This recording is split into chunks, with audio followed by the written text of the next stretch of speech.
Dollar. Dirt and money, no soul. Had to go and get it, ain't no time to kick it. Got a stack and flip for my foes. Dollar. Please tell me you can hear me. Don't turn your back and don't neglect me. Just let me know if you need me. Dollar. Let me watch out for my partners. Keep my money long, get my team strong. Let me run away from my problems. Yo, what's good, original crew, man? We're back on the channel, man. We're back with another Mr. Ballin'.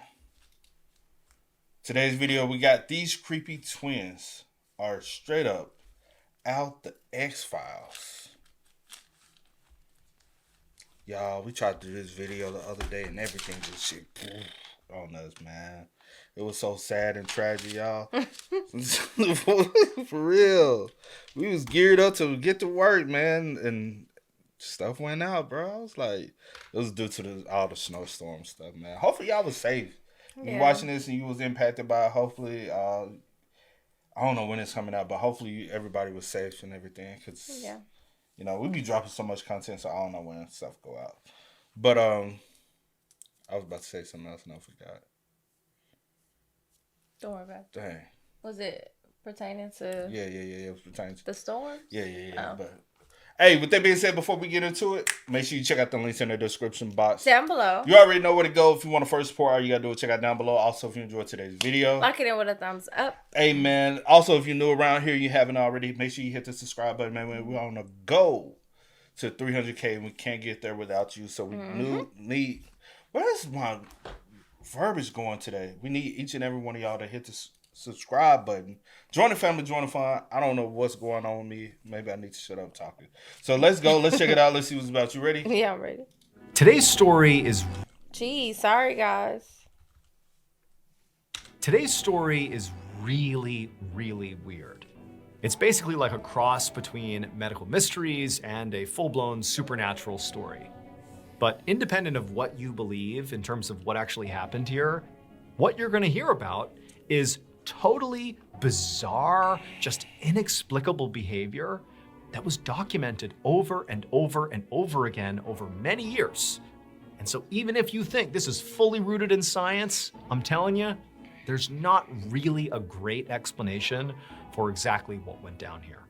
But before we get into today's story, if you're a fan of the strange, dark, and mysterious delivered in story format, then you've come to the right place because that's all we do, and we upload 2, 3, even 4 times every week. So if that's of interest to you, please sneak into the like button's house and put itching powder in their contact solution. Also, please subscribe to our channel and turn on all notifications so you don't miss any of our weekly uploads. Okay, let's get into today's story.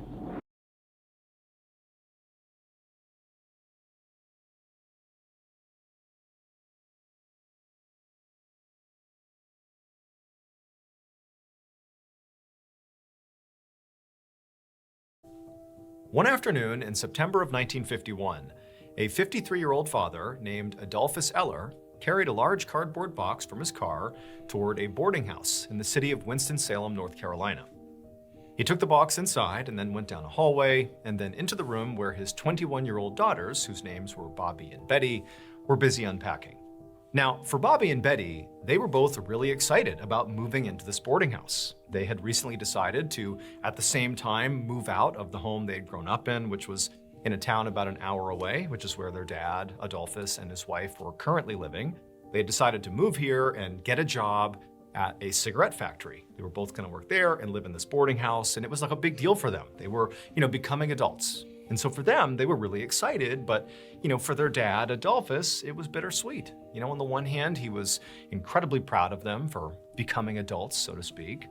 But on the other, it was, sad to see his little girls becoming adults. And so even though they were now, off on their own, they were still together, literally living in this boarding house together and working at the same factory. And so he knew that even though he couldn't be there and neither could their mom, to make sure they were okay, they would have each other, they'd look after each other, and so in a way, he knew they'd be okay. So Bobby and Betty, they were not just, close siblings.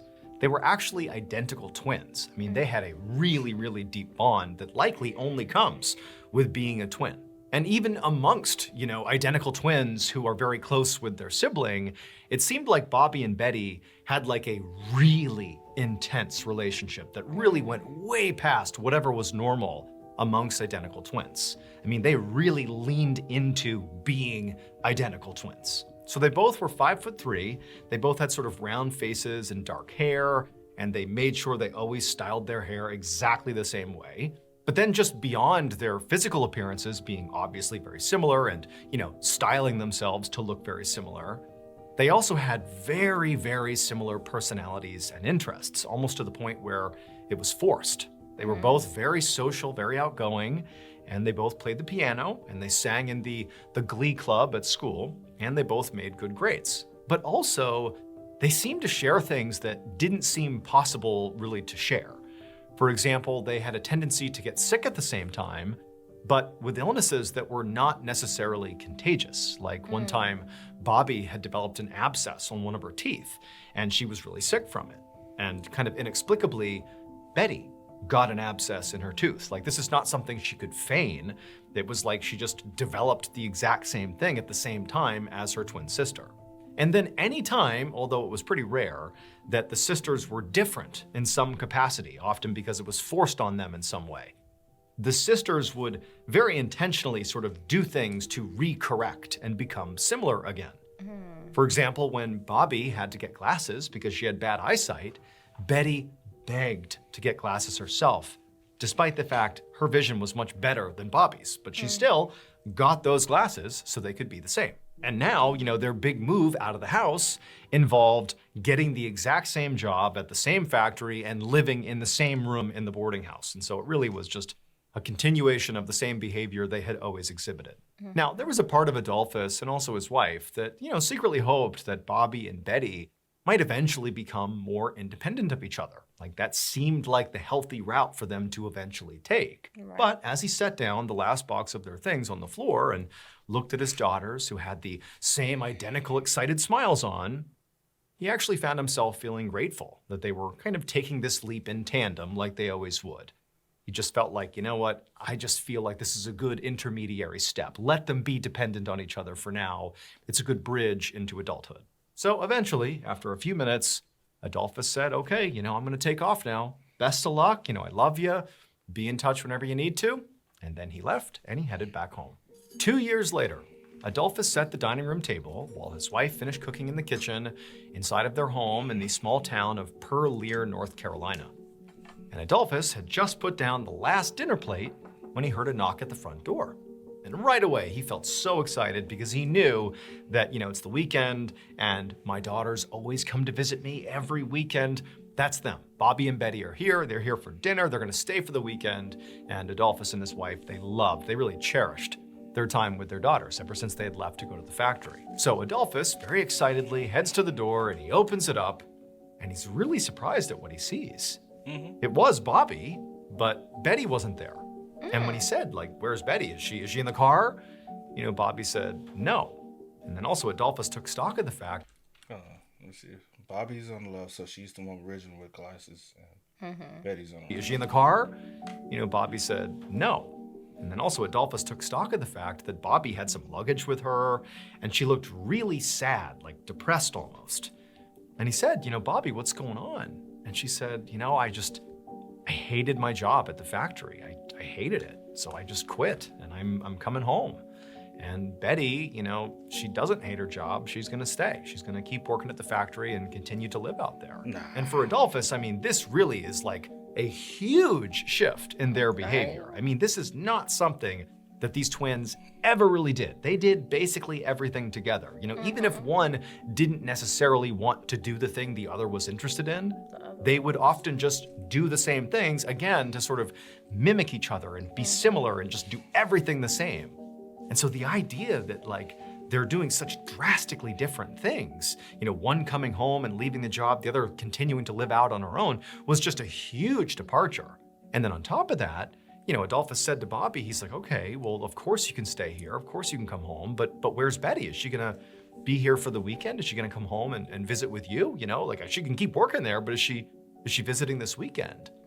And Bobby was like, no, she's gonna stay. She's actually not coming home this weekend. She's decided to stay. And so again, it just felt like, what's going on here for Adolphus and his wife? This is a crazy big shift. But, very quickly Adolphus said, look, just come on in, have dinner, get situated, we'll talk about this, we'll figure out, what your next steps need to be. But of course you can stay here and everything will be fine. And so Bobby, she picked her stuff up, she came inside, but then she quickly said she was not hungry and did not want to eat with them. And then she just went up to her bedroom, brought her stuff inside the room, shut the door, and didn't come out again. And over the next 2 years, Bobby continued to basically just stay in her bedroom. She rarely left her room. She just closed herself in there and shut down almost entirely. She never talked to her parents about really why she left the factory or what she hated so much about the job that forced her to quit. She didn't talk about anything. She didn't reconnect with old friends or seek out new ones. In fact, she became incredibly introverted.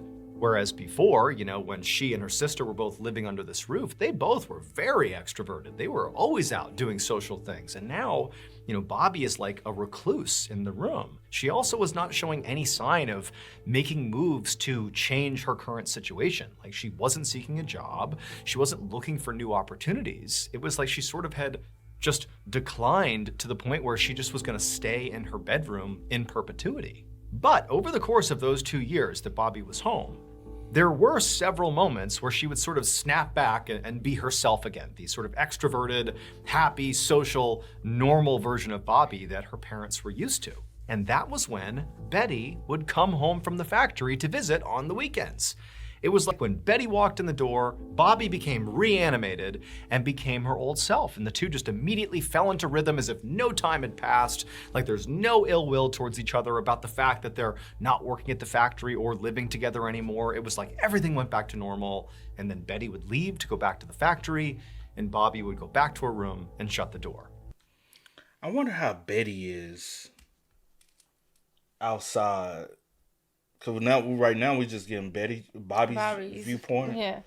But I wonder how it's Betty. Yeah. And so for Adolphus and his wife, part of them had always hoped that these two, would eventually separate and kind of learn to live independently. But even though Betty, who was staying out at the factory and living on her own, appeared basically to be doing okay on her own, it just seems sort of obvious that Bobby was just completely falling apart without her sister. She was utterly dependent on her. I mean, it was so clear. And so Adolphus really didn't know, how this was going to play out. It just sort of seemed like over time, this was definitely getting worse, certainly for Bobby. But around the time that Adolphus and his wife are sort of trying to figure this out, what to do about Bobby, 2 years into her being home, right around that same time frame, so 2 years in, Betty sort of inexplicably came home one Friday and said, you know what, I quit the factory too, and I'm gonna live here as well. And in a weird way, Adolphus and his wife were relieved because it meant that realistically, the daughters would almost certainly fall back in step with each other and return to their normal selves. And really for Bobby's sake, it seemed like this would be an enormous, plus in her life. I mean, she really was falling apart here and they had seen how happy she was every time Betty came home to visit over those 2 years. And so there was a relief that Betty was home. But there was also it didn't really make sense that Betty was quitting her job. I mean, really, it seemed like she liked her job. She seemed to be doing well on her own. Adolphus couldn't necessarily prove this, but he believed that ultimately what Betty must be doing here is what she and her sister always did, which is we will do the same things even if we don't necessarily want to. Like Betty basically was sacrificing her independent life to come back home and be with her sister and sort of fall into step like they always did. That's what it seemed like. But again, it seemed like the silver lining was at least our daughters will be normal again. They'll be happy and healthy again. But that is not what happened. Once Betty came back home, she quit the factory and she and Bobby are now living once again under the same roof. They absolutely did fall back in step with each other like they always had done. But their connection to each other, their dependence, their attachment on each other was so extreme, way more than before. And before, it was already extreme. So this is like way beyond what's reasonable. They basically went into the bedroom where they both were living, which was Bobby's bedroom. Now Betty was living in there as well. They went into that bedroom and just shut the door and just stayed in there together, basically 24/7. So they did not, become the extroverted girls that they used to be. They became introverted, but together. They didn't seek out jobs. They certainly didn't show any interest in getting jobs. They, again, were not socializing. They just stayed in that room basically 24/7. They slept in the same bed. And then in the rare times that they would leave the bedroom, they would walk side by side, like they were touching shoulders, like everywhere they went. They had to basically be on top of each other. And they also moved almost like in sync, like robots. They were just doing the exact same thing. And then anywhere they went, they could not separate. Like any room they went to in the house, they were together. Go to the bathroom, they're going together. I mean, everything was together. It was a level of attachment that the parents had never seen before. Now, of course, Adolphus and his wife were concerned about this. They didn't really know even what to call what they were seeing. It just seemed like codependency to a fault. But they were sort of hoping that, eventually the girls would kind of level out again and they'd get their lives back on track, even if they retained that really intense bond. But then it got worse. In addition to basically shutting themselves in this room all the time and, never being apart from each other, they also stopped eating. At first, it just seemed like they were, just not interested in dinner. Adolphus would go up to the bedroom and he'd knock on the door and it would open a crack and both Bobby and Betty's faces would come to the door at the same time. And Adolphus would say, hey, dinner's on the table. Do you want to come down to eat? And the girls, without even looking at each other, would say in perfect unison, we're not hungry. And then they would shut the door. And it was like, okay, I guess they just don't want to eat. But then weeks would go by and the girls would just refuse to come out and eat. And so the girls began to lose a considerable amount of weight, like an unhealthy amount of weight. But no matter what Adolphus and his wife did, they just would not eat. And so after a couple of weeks of this, Adolphus and his wife decided that, they clearly were not going to get through to their daughters and get them to change their behavior just by presenting them with logic. Hey, you really ought to come down here and eat because you have to eat to survive. Like, they're not listening to that. There's something going on here. And it seemed increasingly obvious that it was mental, that these girls were really struggling with some sort of mental illness. At least that was the parents' suggestion. And so they brought their daughters to go see a psychiatrist. And the psychiatrist very quickly actually made a diagnosis. They said that Bobby and Betty both had schizophrenia, which is a very serious chronic brain condition that affects the way you think, the way you behave. Basically all the ways in which you interact with the world can be gravely affected by schizophrenia. And so a lot of their strange behaviors or their anomalous behaviors, in particular, their not eating and their codependency, the psychiatrist believed could basically be explained by schizophrenia. And so ultimately, the psychiatrist prescribed Bobby and Betty some antipsychotic medication and promised Adolphus that if they take these meds, they'd be okay. But even though Adolphus and his wife ensured that Bobby and Betty took their medication exactly as they were supposed to every single day, the twins did not seem to get any better. If anything, they actually continued to get worse. They spent, if anything, more time, locked in their bedroom, and they became more frail, and they continued to barely eat. And they also began showing signs of being very paranoid around anybody that was not their other sibling, even their own parents. It was like the only person either Bobby and Betty could be around was the other. They couldn't be around anybody else. They just kind of hid themselves away, basically 24/7. And so pretty quickly, Adolphus came to the realization that these antipsychotic meds are not doing enough, or maybe they're not doing anything at all. But at the same time, Adolphus did not think that, the diagnosis was wrong. He believed his daughters did have schizophrenia. The symptoms basically fit, but the treatment wasn't working. And so in Adolphus's mind, he felt like what he needed to do was just get his girls more and better psychiatric help. So in early 1961, when Bobby and Betty were both now 30 years old, Adolphus had them both involuntarily committed to a psychiatric hospital.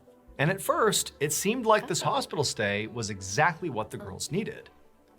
What you finna say? No, I thought, no, because earlier I was like, well, they was 21. I said, well, now 23. But years and years have passed by. So I forgot to calculate like all the years. Because not eventually. At first it was 1951. They were 21. Yeah. Now they're 30. So this has been going on for a long time.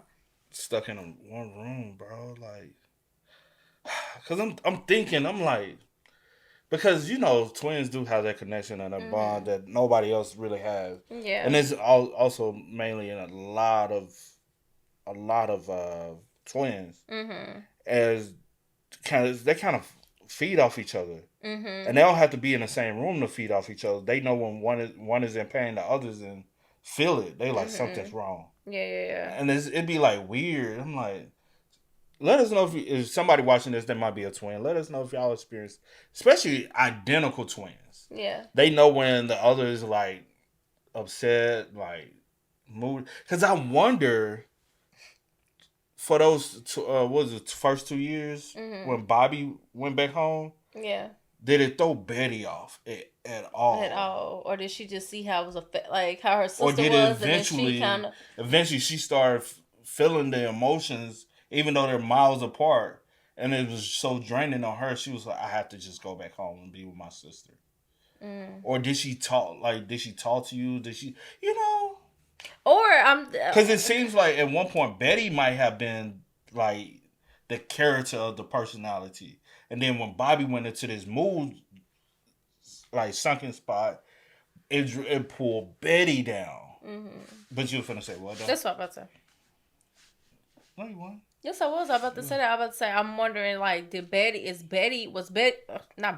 Bobby dealing with stuff, like, for real? Because, like he said in the beginning, like, one, like, force themselves to feel or want to be sick or want glasses or want whatever. Because Bobby had glasses first, and then Betty was like, begged to have them. But it's like vice versa. Like, if one's sick or one feeling some way, the other one will, like, either... or somehow weirdly, like it'll transfer to the other twin or what, I don't know. That twin telepathy is crazy. Just, but yeah, I guess you don't understand or don't feel it unless you have a twin. And at first, it seemed like this hospital stay was exactly what the girls needed. Because, they gained weight back pretty quickly because they were being forced to eat.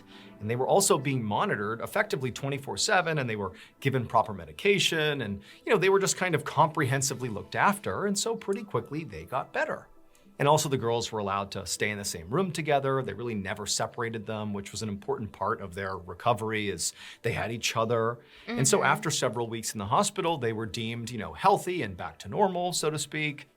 And they were discharged. okay. But pretty much immediately, once they got back to their family home, they regressed right back to being, secluded in the bedroom, not eating, and being completely introverted and completely not normal, not healthy. Okay. And so, again, they were committed. And again, they got better while they were at the hospital. But then once they were discharged and back home, they got worse again, over and over and over again for over a year. It was like they were in and out of the hospital. It just didn't seem like they were making any real progress. And so eventually, Adolphus and his wife and several doctors and nurses that had treated the two girls over the past year during their numerous hospital stays, eventually they all kind of came to the conclusion that it could be possible that what was happening here is these girls had schizophrenia, and that was kind of the root cause of all their issues. Or maybe it was just their intense dependency on each other that was effectively causing all their problems. That what could have been viewed as like this timeless bond between siblings was actually like a really deeply unhealthy codependency where they were so enmeshed in the other that like they couldn't grow as people and become independently functioning adults, that they were kind of stuck, and that unless drastic action was taken, they would continue to be stuck and continue to decline, or at least spiral the way they had been. Right. And so a decision was made to, without asking the girls, to forcibly separate them and see if that made a big difference. And so on April 11th, 1962, Bobby and Betty were both once again committed to the hospital. Except this time, for the first time, they were separated. They were put in literal opposite ends of the hospital in totally separate wards, and they completely lost their minds. The girls begged and screamed and demanded to be kept together. But the staff said, nope, it's for your own good. A few hours after the girls had been separated at the hospital, so this is the first time they're being kept apart. This is like 1 a.m. on the morning of April 12th. Adolphus was at home asleep when his phone rang. And he was confused because it's the middle of the night, like who's calling him?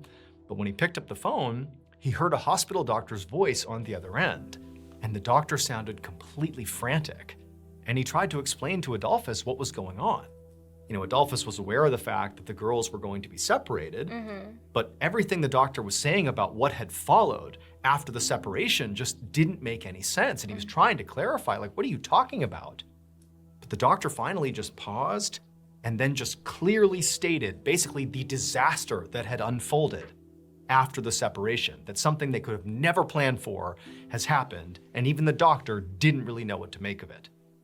And when Adolphus heard this, he just sat there on the phone, completely frozen, having no idea how to react. Over the next few days, doctors at that psychiatric hospital tried to come up with a rational, scientific explanation for what happened on the night that Bobby and Betty were separated. But they couldn't figure it out. So, in an effort to figure it out, they called in the North Carolina State Board of Investigators for some help. But they couldn't figure it out. And so they called in the FBI. And the FBI couldn't figure it out either. Nobody had any idea how this could have happened or why. And so as this story naturally began to leak out to the press and began circulating in newspapers all over the country as like this unbelievable mystery, a lot of people, as they saw the story, began to wonder if maybe the explanation for what happened after these girls were separated is not rooted in science.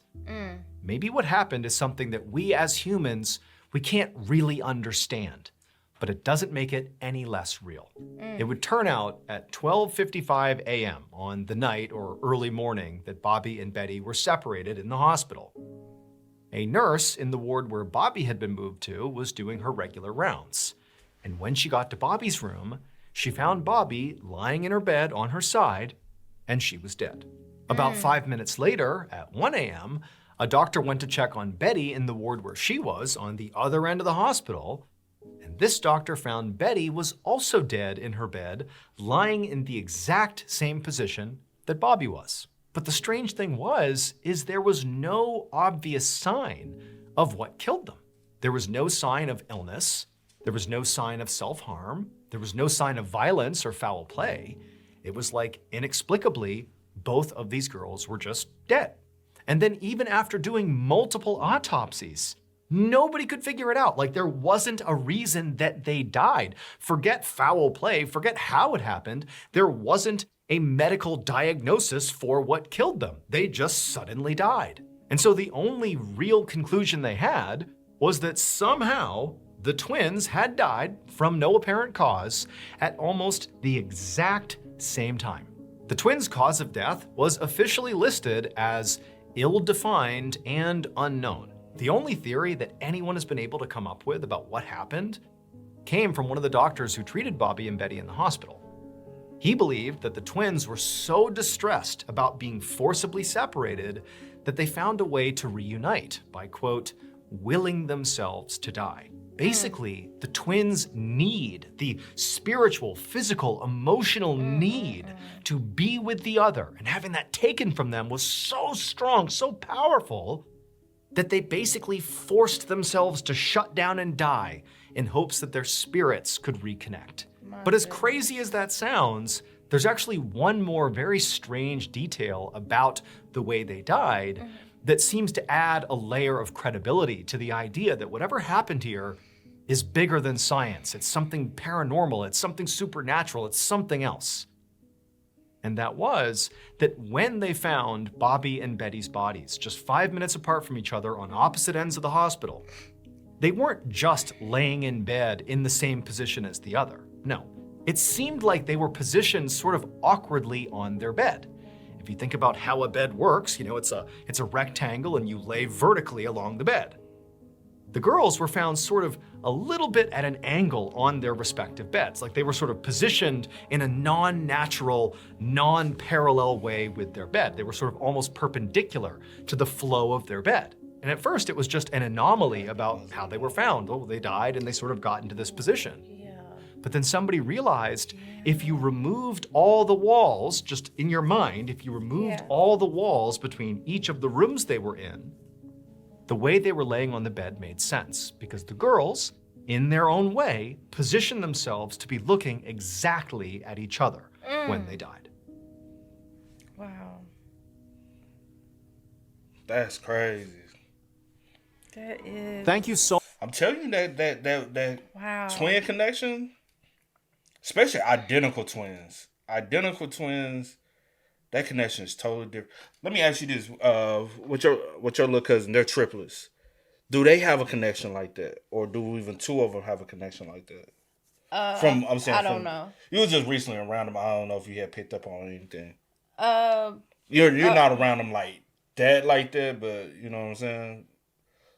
yeah, I can just speak to like when they was when they was like younger. Yeah, But I mean, yeah, they have a connection, but not like they all have their own identities though. they do. Yeah, like, they even all even have. like you can tell. Yeah, they have their own identity. Even the other ones that's like I grew up, I watched them grow up, even though they're not my blood, but the ones. Oh, you talking about in Ohio? Yeah, even with them two, They identical though. They're identical twins, and they also have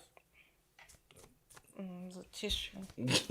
Sorry. But they have their own identity as well. Like even like growing up, like they close. They but really close. I wonder how and they bond is and though. That's what I was about to say. Even like when they used to come. Oh, they still stay together now though, right? Oh, I thought you said they stay. No, I said one of them stayed. No. That's my fault. No, they don't stay together. But yeah, but when they was like growing up, like with the like sickness thing, like they did kind of used to do that, like, or one of them got like hurt or something. Say for instance, one of them was like doing something else. They weren't even like around each other per se, but I felt like they kind of like either like they kind of knew or it was weird. They used to be a little. We didn't get it, so it was weird to me, like like just seeing them or whatever. But now, growing up, they have their own identity now. I'm pretty sure they still like super close because they twin sisters, and they just have each other really. But it's nothing compared to this. This is very strange. Like, and I do know that a lot of like, twins or triplets or whatever, like they can like feel each other, like one's sick or if something's wrong, even if they not in the same city. Sometimes they can still feel like. But you want me to tell you what's so crazy though? I've seen like siblings have that same type of bond. But I'm saying like siblings that like are close in age. Yeah. They might like be like months apart or even just like a year apart. Yeah. But they're so close in age where they grew up together and they would have that same bond. And it's kind of weird because you would think they're twins. But do you have to be like close in age? I feel like you just like having a closeness. No. Like that's it's different. It's the ones that be like close in I age. understand like what you saying like bond as far as like siblings. Yeah. But I'm saying like that identical twin bond be very different. It's like it's weird. But no, I'm going back to what you said, like just with siblings, period. But what I'm saying is that type of bond is different than just a normal sibling bond. Okay. It's like they because I remember these two brothers we grew up with. Like they would be kicked out of school together. They would get in trouble together. They would skip class. But it's like but you could tell because we all thought they were just twins. My mom used to work with their sister and they were like, no, they're not twins. They just are OD close.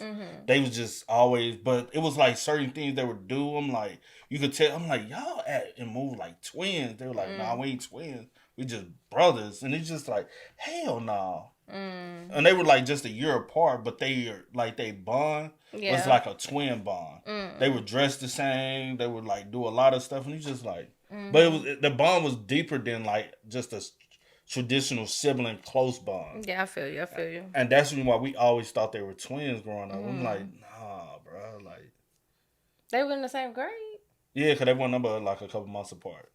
Oh, a couple months apart. Because you get what they call like, I've heard two different things. Yeah, just a couple months apart. Called ghetto twins. I have heard it. They had the same mom and dad? Yeah, I've heard them called ghetto twins. I heard them called Irish twins. I don't know what the correct term for it, but like just like 9 or 10 months apart. Like that type. Like right when mama just had the other one, she done got pregnant again. And that was like, yeah, that type of thing. Oh, okay. I think my cousin kids are like that. They like back to back. Yeah. But no, this is crazy. I feel, because I was wondering, like, with Bobby and Betty, I was like, could they have just, like, maybe stayed together? I know that, like, they 30. They in their 30s now, right? And they have not grew out of it. It don't look like it's going to happen. So I'm wondering, like, could they have just stayed together in the facility and never went back home? Or was this just like a... I see what you mean. I don't know how facilities I don't know how the were facility... back then. Like, I don't know how they were. Was it just kind of like we treat them and we discharge them? Or... I guess they didn't want to keep them there forever due to the fact that they wasn't like really like mentally needed to be there. They just needed to kind of, okay, y'all feeling better? All right, let's... It kind of... But it was the fact that they kept having to... But technically, they mentally did need to be there because going back home... There's truth. Like, and they couldn't be out on their own, seem like, because they not... They like, when they go... though. But I'm saying now in this mind state, it doesn't seem as though they can do that. But I just wonder what triggered them to, like... Not even like the death or anything like that. What triggered them to even go through this downward spiral? And did the 2 years apart kind of force them to that bond to woo? So when they eventually got back together, it's like, yeah, I can't, because we spent 2 years apart, and it was like Bobby was dealing with like a broken heart, and it's like Betty, because I'll say this, it's two twin chicks back home. Mm-hmm. They're older than us, but they still dress. They're not like older, but they like 3-4 years older than me, but they still dress alike. They even make their daughters. They both got daughters around the same age. The daughters even be dressing alike. I'm like, y'all, they're not twins though. Like, but they do everything together. They like, and they OD still close. Like, I'm like, I look at it kind of like side eye. I'm like, all right, it's time. Like, even though y'all got y'all separate identity, y'all can't fully separate the identity. They go show up to events dressed alike. They do everything just alike. I'll be like, it's a little weird to me. They're gonna steal everything. Yeah, I don't know. That's just... They identical twins, but I'll be like, I be seeing stuff. I'll be like, it's a little weird though. At this big old age. But again, I'm not a twin, so I don't understand the bond. And the bond might be, you know what I'm saying? I just do think that, regardless of the fact, twin or not, I'm not a twin. I know a lot of, twins or, siblings in that nature. But I do think that it's just kind of after a certain age, it's healthy to be able to separate and have your own create identity. Your own identity. Yeah. Because one married and one's not. The ones I'm telling, one married, one's not. Well, I guess that's a start. But they still do everything. Everything because it'd be kind of weird because it's like the one that ain't married be looking like she be third wheeling everything. But she probably just like, long as I'm with my sister, I don't care. And that bond can be kind of... Yeah, I don't know, but... Yeah, and not force it on your kids either, because they're not siblings. They just cousins. First cousins. But they do everything like they're sisters. I don't know. That I'm just. But if there are any twins or triplets or whatever, and all the other, because your triplets in your family, they all got, but they're not really identical triplets. They are identical, but they don't. I seen the photo. No, you could tell all three apart. You can 100% tell all three apart. Well, I guess two of them identical, and then from what you think, yes. But you can be able to tell them apart, though. That's not the point of being able to tell them apart or not. It's being able when they was born, if they in the same. That's identical and fraternal. But and then like my niece, her dad is a twin as well. Have I seen his brother? I think I've seen his brother once. You seen his brother once. Only once. Probably one time. But they're identical twins as well. But yes, you could tell them apart, but that's not if you're identical or not, if you could tell someone apart. But yeah, and they have always had they're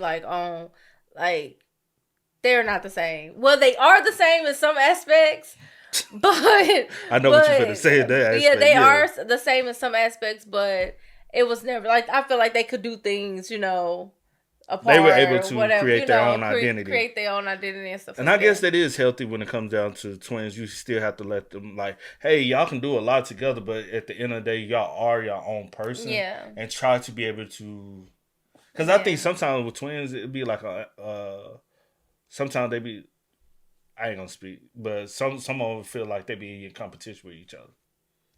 or trying to make sure they stay on the same pace too. Yeah, I don't know. But rest in peace to Bobby and Betty, though, because that's sad.